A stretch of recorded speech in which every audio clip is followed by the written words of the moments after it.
The Barguzin Nature Reserve is not just a forest. It is a border between worlds, where the state ends and something ancient begins. Something that was here before us and will remain after. Over the years of working as a gamekeeper, I have come to understand that when you cross this border, the laws change, not the ones written in the criminal code, but the real ones, by which the taiga has lived for centuries, and woe to those who do not know or acknowledge them. My name is Mikhail Stepanovich Khabarov. I am an old man now, but at 92, when I came to the reserve, I was 45. 7 years before that, I returned from Afghanistan, where I served as a military interpreter, interrogating prisoners, working with informants, reading lies in the eyes of those who swore allegiance in the morning and betrayed in the evening. After demobilization, I tried to live a normal life, working at the military enlistment office in Ulan-Ude, but it didn't work out. The walls in the office were closing in on me. People irritated me with their pettiness, and at night, not nightmares, but conversations in a foreign language haunted me, where every word could mean life or death. My wife Valentina endured my silence and suspicion for a year.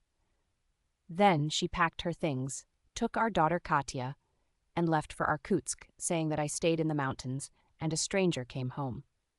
When positions were cut at the military enlistment office, the chief, who knew my story, offered me a position as a gamekeeper at the Barguzin Nature Reserve. He said it would be calmer there. Almost no people, just silence. I agreed without hesitation, thinking I could escape my past in the taiga.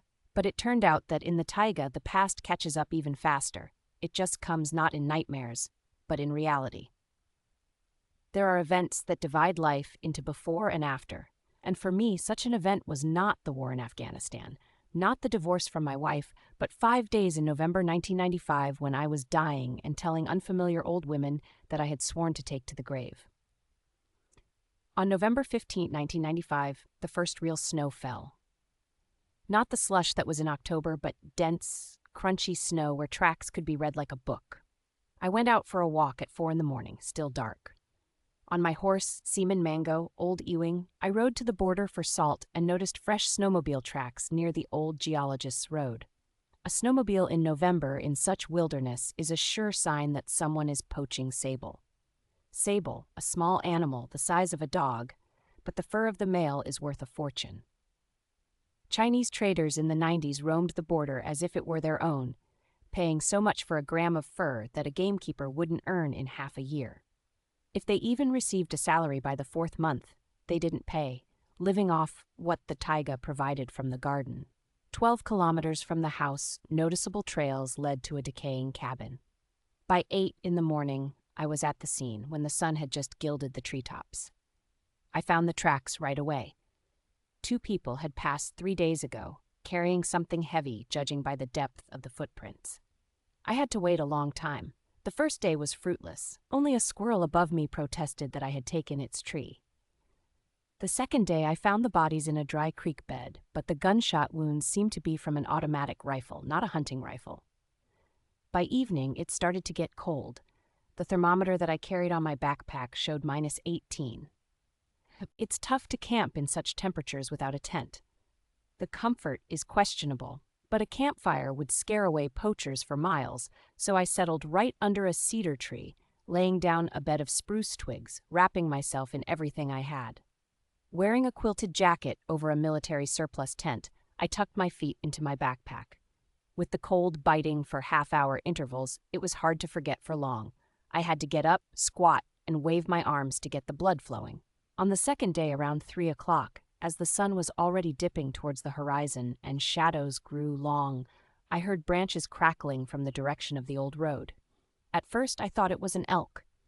They often roam through the woods to the salt licks, but then I distinguished voices. Leonka was cursing loudly in his trademark way, complaining that the traps were empty. He said they were wasting their time, not catching any sables. Vitka was reprimanding him. His voice was calm but carried a dangerous undertone, typical of people ready to resort to violence at any moment. He mentioned checking the distant traps and that a Chinese fur trader was leaving by the 20th. They walked along the trail without hiding, apparently confident that no one would catch them in such a remote area. I checked my carbine. The cartridge was loaded, the safety off. I waited for them to approach the first line of traps. Stepping out from behind the cedar, I introduced myself in full uniform. Senior Inspector Khabarov from the Borguzin Nature Reserve demanded they put down their weapons. To give credit where it's due, both of their reactions were instantaneous. Lyanka didn't even turn around. He pulled out his shotgun from the holster, while Vitka, in the same moment, leaped aside, readying his carbine. There was no time for second thoughts. I shot instinctively, as I had been taught on the shooting range long ago. The bullet hit Lyanka in the shoulder, spinning him around, causing the shotgun to fall from his hand and land in the snow. But as I aimed the barrel at Vitka, I realized I was too late. He was already aiming at me. In his eyes there was no fear or doubt, only the cold determination of someone who had killed before and was ready to kill again. The carbine shot rang out in the freezing air like a cannon, and I felt the impact as if struck by a sledgehammer to the chest. The bullet entered under my right clavicle and exited through my back, piercing my lung. Strange thing. There was no pain at first, only surprise and some kind of resentment. Perhaps, how could this happen? I had identified myself, warned them, acted according to the law. But as my body fell into the snow, I managed to pull the trigger. It was more reflexive than conscious. Vitka cried out and grabbed his thigh, remaining on his feet. I lay in the snow, hearing the air hiss out of the hole in my chest, along with blood, bubbles, pink froth, like air escaping from a punctured bellows.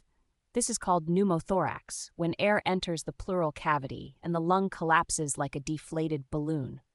I knew about it from the field medicine courses we took before Afghanistan. I also knew that without immediate help, a person with such a wound doesn't live long, maybe an hour or two if lucky. The brothers did not hesitate, cursing under their breath as they dragged their tired bodies towards the snowmobile. They heard the engine sputter and then fade away, leaving only the sound of the rustling snow. The light was fading, casting a gloomy hue over everything.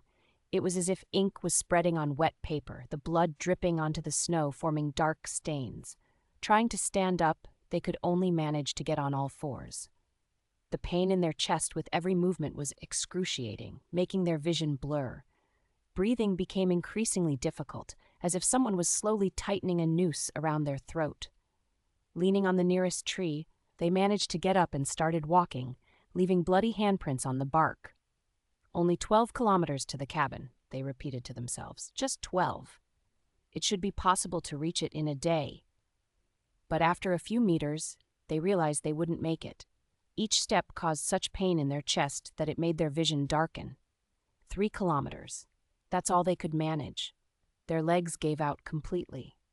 Crawling towards the water, their mouth was so dry that their tongue stuck to the roof of their mouth, but the water didn't go down their throat.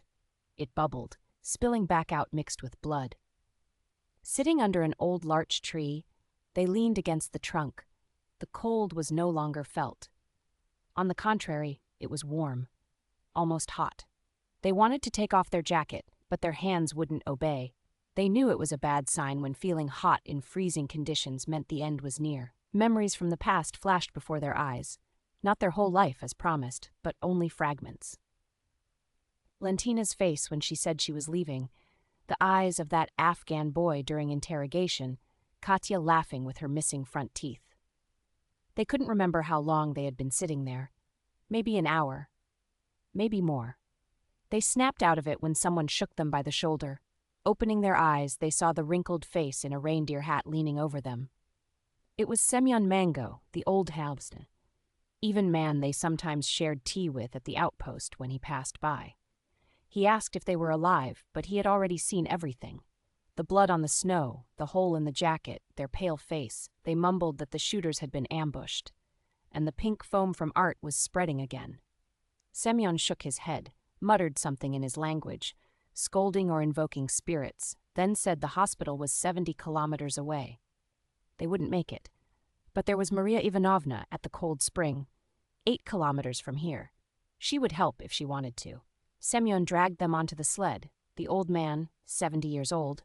Where did he find the strength? He wrapped them in furs, tied them securely, and urged the reindeer up the slope, towards the winter camp, towards civilization, into the depths. where the old wintering of the geologists stood by the cold spring, and the woman who the villagers whispered about and crossed themselves. The road was a blur in their memory, sometimes sinking into oblivion, sometimes resurfacing from the jolts. The reindeer plodded through the deep snow, steam rising from their breath in the frosty air. Semyon sang something in his language, monotonous and drawn out, like shaman's chant. Perhaps he truly was invoking spirits, asking them to keep them alive. The winter camp appeared suddenly, around the bend of the slope, in a small clearing. An old house with weathered leaves on the windowsills, a chimney with smoke coming out of it. Nearby, a stack of firewood covered with birch bark and a dog's bowl, but there was no dog. The silence was so dense that the ringing in the ears seemed loud. Seaman didn't shout to call out. He just led the reindeer to the porch and waited. The door opened by itself, without a creak, and a woman appeared on the threshold, not tall, wearing a dark scarf, a padded jacket, and a belt tied with a rope. Her face was ordinary, like many others. Not old, but not young either. And of all the features that don't stand out at first glance, only her eyes were special, gray like river water on a cloudy day. They looked as if they were shining through. She told Seaman that she knew why he had come. Her voice was not loud, but it was clear. Arguing was pointless. She ordered to bring me into the hut. I don't remember how they undressed me. I woke up already on the bunk bed, and then again, and there she was, the healer from the cold spring. She cut my jacket and shirt. Her hands were firm, confident, like a surgeon's. She looked at the wound, shook her head, and told Seaman, a lung injury, blood in the pleural cavity. In the hospital, they would have put in a drain, drained it. But she had herbs up to her prayers. Then she turned to me, looked into my eyes. She was looking for something, and she found it. You carry other people's deaths within you, Hunter. I see them, many, too many for one person. They are eating you from the inside, worse than this wound. I will treat you, but on one condition. You will tell me about every death you have seen and been involved in. Not to me. I don't know who to, but you must confess. How long have you been silent? 7 years, 8. Your silence is killing you. I agree. I will treat you. No, Seaman will take you back, under the birch leaves. What could I say? I just nodded. I had no more strength. I spent 5 days in that winter hut, balancing between life and death. Maria Ivanovna fed me broths and potions with names I didn't know. Bitter, thick, leaving an earthy and woody taste in my mouth. She washed the wound with some stinky liquid like rotten eggs, but surprisingly it reduced inflammation, made compresses from some herbs, muttering something over them, not Christian prayers, something else. Ancient. But the main treatment was not in the herbs. In delirium, when the temperature rose above 40, and I no longer understood where I was, I started talking.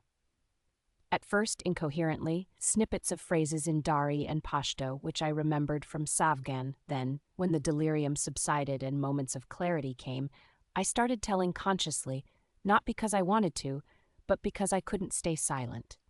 The words spilled out on their own, like blood from a wound. I told about the first interrogation in Kandahar. I must have been around 17. I looked like a scared rabbit from under my bushy eyebrows. Major Kosarev was hitting the kidneys, methodically getting to the truth. And I was translating questions and answers, pretending not to notice the blood on the boy's lips.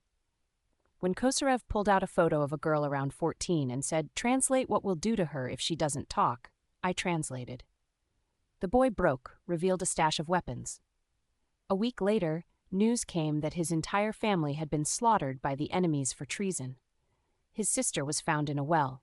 He talked about Ahmad, our informant in Bagram. I worked with him for 6 months, drank tea in his dawal, believed he was devoted to us and hated the enemies for killing his brother. And then he led our reconnaissance group into an ambush in the Panjshir Valley. 3 guys were killed: Sergei from Voronezh, Stas from Perm, and Vadim from Rostov. I got a concussion and miraculously survived. Ahmad was later captured by his own mujahideen. They thought he was a double agent. They tortured him for 3 days, gouging out his eyes. Before he died, he screamed that the Russian translator had promised to save his family, and I did promise, and I did deceive him. He talked about the final interrogation before Dembel, with Velostorik, the bearded one, in Shalma. He remained silent like a partisan. Kosaryov got tired of beating him, went out to smoke. The old man looked at me and said in plain Russian, "I know you understand that I am not the enemy, but you will keep silent because you no longer care." And he was right. I truly didn't care. I knew he wasn't a fighter, just happened to be in the wrong place at the wrong time. But I stayed silent. They shot him the next day. On the fourth day, when the heat subsided and I could sit leaning on a cane, Maria Ivanovna showed me a photograph. A young guy in a paratrooper uniform, smiling with white, even teeth. My nephew, Kolya, Nikolai Voronov. He was also a translator like you. He sent his last letter in December '87 from the Escabala. He went missing in January '88. His mother, my sister, died of grief. Have you heard this story before? I knew this story. Nikolai Voronov from the neighboring unit was captured near Gordes. He surrendered himself so that the Mujahideen would release 2 of our wounded soldiers, conscripts who were just 18. The enemies released the soldiers but kept Nikolai. They tortured him for a week, demanding he convert to Islam and fight against the infidels. He refused. So they buried him alive, leaving only his head above ground. He suffered for 3 days. Our troops found him when it was already too late. But I said something else. I said he died from a sniper's bullet. Instant death, no suffering. Maria Ivanovna stared into my eyes for a long time. Then she nodded and said, "You lie. But thank you for lying like a human. Sometimes the truth is scarier than death." On the 5th day, when I could already stand and even walk around the hut, the riflemen arrived. I don't know how they found us. Maybe by following the blood, maybe someone tipped them off. I heard the snowmobile rumble in the clearing, heard Vodka shout for us to come out. Maria Ivanovna threw a shawl over me. She took something from the oven, went out onto the porch. I peeked out from under the bench and saw the brothers by the snowmobile. Lenya with his shoulder bandaged, Vodka leaning on a stick, his leg clearly affected by my bullet. Vodka demanded to hand over Yegaria. They knew she wasn't theirs to deal with. She asked, "Whose business is it then?" He explained. Yegaria had shot their brother. They wanted justice. Maria Ivanovna stayed silent, then spoke softly but loud enough for every word to be heard through the window. She told them how in 1971 their father was baptized by their father, Nikolai, may he rest in peace. He was a kind man. Their father reported the moonshine still to the police. He was arrested and died in a labor camp a year later. The 2 sisters were taken to a mental hospital. One died there, the other was released, but she was never the same. She went alone into the taiga and has been living there for 24 years. Their father later drank himself to death under the fence.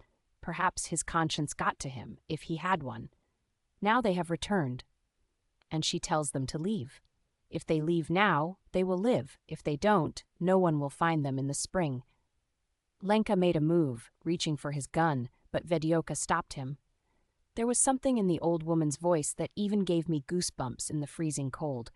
It wasn't a threat or a statement of fact. It was as if she had said that it would snow tomorrow. After a moment, he turned around, looked at the hut, at the forest around, spat in the snow. He said, "All right, old lady, but tell the hunter that this is not the end." They turned around and left. Maria and Ivanovna returned to the hut, putting in the corner what they had taken from the oven. I saw an old Burdon rifle, loaded. She said they wouldn't come back anymore, Vedioka understood. 2 days later, I was able to walk, slowly taking small steps. Semyon arrived and took me to the logging camp. Maria and Ivanovna gave me a bag of herbs. Brew a pinch for insomnia, no more than a handful per glass, strong with character. And she asked, "Liza, Semyon's wife. She will give birth in February. It will be difficult, a late birth and the first child. Will you take her to the hospital when the time comes?" I promised to take her. She said, "This is our settlement. And what did you tell her accepting it?" 7 years is enough. In February 1996, I really took Liza Mongo to Lower Angarsk. Just in time, she gave birth to a healthy, crying boy. Semyon wanted to name him Mikhail in my honor. I asked to name him Nikolai in honor of a good man. Semyon didn't understand, but he named him Nikolai. The bodies of the riflemen were found in April.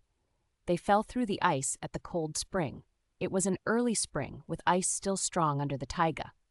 They were drunk on the snowmobile, racing. That's what the report said. But I knew that the ice at the cold spring always held firm, even in April.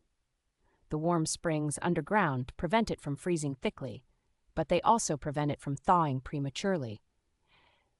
And Maria Ivanovna, she knew a lot. She knew the herbs that heal, and the herbs that can send a person into such a deep sleep that they won't even notice their health deteriorating.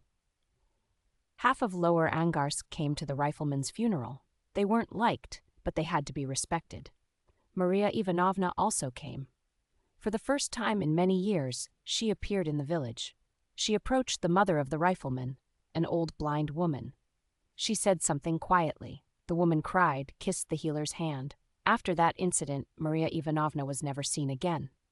But sometimes, especially in the autumn, when the mists from Baikal creep through the ruins, I feel as though someone is watching from there, from the cold spring, not judging, not calling, just watching. And the deaths I confessed to her in delirium remain there in her hut. They no longer haunt me at night. Only sometimes when the snow falls silently and the whole world freezes, I remember the words of the old wise man, "You stay silent because you no longer care." Back then, I truly didn't care. But now I do. Because Maria Ivanovna returned to me what I lost in Afghanistan. The ability to distinguish between truth and lies, between good and evil, and where there is just human weakness. In December 1997, when the temperatures dropped to -40 and not even birds were flying, I realized that there are things scarier than death. It's when the taiga takes away a person's right to leave, and you become a captive not of walls, but of your own fear of what you can't understand. On December 23rd, Peter Heiken came to the border. I heard the dogs barking, then they quieted down, recognizing a familiar person. I went out onto the porch and saw him. The old man stood at the gate, leaning on his crutches, looking as if he had just stepped out of a frosty fairy tale. He was 75 years old, but still walked firmly. Only in the last year his back bent after burying his son. He invited me into the house, poured tea with lingonberries, sat silently, staring into his cup. Then he told me his grandson disappeared. Bones. 5 days ago, he went on an old hunt and fishing trip to the Upper Shagnanda, was supposed to return in 2 days. Still no sign of him. I knew Bones in passing, saw him a couple of times when he visited his grandfather. The guy was 23 years old, studying at the geological faculty in Ulan-Ude on the final year. A city boy, clean-cut, wearing glasses. After his father died in Chechnya in 95, Peter was the last of the Haikins, who for 200 years maintained the sable hunting tradition in the Upper Shagnanda. The places there were sacred, the trail's secret, passed down from father to son, never shown to outsiders. Peter told me how Bones came 2 weeks ago, finished his exams early. He wants, he says, to revive the hunting tradition, continue the legacy. The grandfather advised against it. It's not for you, grandson. Grow up in the city. You know the deal. It won't accept you. But the guy was stubborn. After college, he says, there won't be any jobs anyway. The country is falling apart. At least some family business must be preserved. The grandfather showed him the old trails on the map, explained where to find supplies, where to check traps. Bones wrote everything down in a notebook, took his grandfather's compass, left 5 days ago. Peter asked for help in finding the guy. His voice was trembling, ageless from fear. He would have gone himself, but he won't make it. His legs are not the same. His heart is acting up. He knows where to look. He just needs a guide. I agreed, of course. Firstly, a person went missing. It's my duty to help. Secondly, I respected Peter, one of the last true Taiga men, who still remembers how the elders lived. Thirdly, there was a bad feeling. December, severe cold, a city boy alone in the taiga for 5 days. Is he still alive? We set out at dawn the next day. I took a rifle, a rocket launcher, a first aid kit, and food for 3 days. Peter walked lightly with only a small bag on his shoulders. For his age, he moved surprisingly well. It was clear that the taiga was his element, where he drew his strength. The first 5 kilometers we walked along a well-trodden path along the river. Then Peter turned into the forest, where the trails were no longer visible. Only he knew where to step. The snow was waist-deep, making it hard to move. But the old man walked confidently, as if he could read invisible signs. One moment he would glance at the old notch on the tree trunk, then circle around the singing in a certain way, then stop, sniff the air, and adjust the course slightly. After 3 hours of walking, they reached the spot where he was supposed to set the first traps. And then something strange happened. The guy's tracks were fresh, no more than 2 days old. They found them somehow wrong. first straight towards the old pine tree, then sharply to the left, then back towards the same pine tree, and then left again. He was making circles as if he got lost in a flat place. Petr studied the tracks, shook his head. He said that the guy shouldn't be lost here. The place is simple, with clear landmarks. You can see the polar star at night right above the 2-kilometer pine tree. But the tracks don't lie. The guy was walking in circles, several times judging by the overlapping footprints. They continued following the trail, and after a kilometer, the same pattern repeated. Kostya reached a stream, crossed it, then came back, crossed it again at the same spot, and came back once more. 4 times. As if he couldn't decide which way to go, although the swamp was right beyond the stream, 300 meters away. By noon, they reached the swamp, an old building from the 60s on stilts to keep it out of reach of bears. The door was open, the tracks led inside, and many footprints led back out. They climbed the stairs, peeked inside. Kostya was sitting in the corner on old reindeer hides, knees pulled up to his chin, staring at one point, alive, but with a strange look. Not delirious, not wounded, but as if not present. He didn't even seem surprised to see us. Petr approached him, shook him gently by the shoulders. Kostya woke up, seemed to recognize his grandfather, but the first thing he said made me wary. He said that the owner wouldn't let him leave. For 3 days he had been trying to go, but every time he returned to the swamp. The bear was circling, driving him back. He pointed to a corner of the swamp where the floorboards were lifted. We approached, looked. Under the floor, in a special hiding place, there were bundles. Petr unfolded one, and I gasped. Sable pelts, about 30 of them, tanned perfectly, soft and shiny as if alive. Old, judging by the quality of the tanning, but preserved beautifully. Petr darkened. He explained that these were from the stash of '82. Back then, there was already a fur plan, but some shady buyers appeared, paying 3 times the price. He hid the best pelts, planning to sell them later, but it didn't work out. Perestroika began, then his son went to the army, and the fur business went downhill. And now they were worth a fortune. These pelts could buy a car and an apartment in Volandi, maybe even 2. Kostya stumbled upon the hiding place by accident. A board creaked. He lifted it to look. And after that, it all started. He wanted to take the pelts to the city, but every time he tried to leave with them, something happened. He would twist his ankle on a flat surface, the compass would go crazy, or the bear would appear and drive him back to the swamp. I stepped out of the swamp, looked around. Indeed, there were fresh bear tracks all around, no more than 2 days old, which in itself was wrong. Bears hibernate in December, only the males wander around. Those who lost their den or didn't gather enough fat. But a male wandering in December at 40 degrees below zero, that's completely out of the ordinary. Petr followed, remained silent for a long time, looking at the tracks, at the forest around. Then he started speaking quietly, as if to himself. He said that this place is special. His great-grandfather, when he began hunting, made a pact with the taiga according to old Evenki customs. Not legally, of course, but spiritually. The Hyakin's clan can hunt here, but following the rules.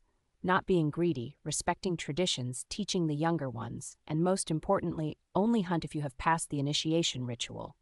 Kostya had not undergone the ritual. Peter wanted to conduct it in the spring when the guy finishes college. But he came early and found the stash. He took what didn't rightfully belong to him. Now the taiga is holding him, not letting him go. And now it will hold us too, since we came here. I wanted to say it's all superstition, that the guy just panicked and got disoriented from fear. But then we heard a roar, low, mourning roar that made your skin crawl. A bear close by. Slowly he emerged from behind the cedars, not showing any aggression.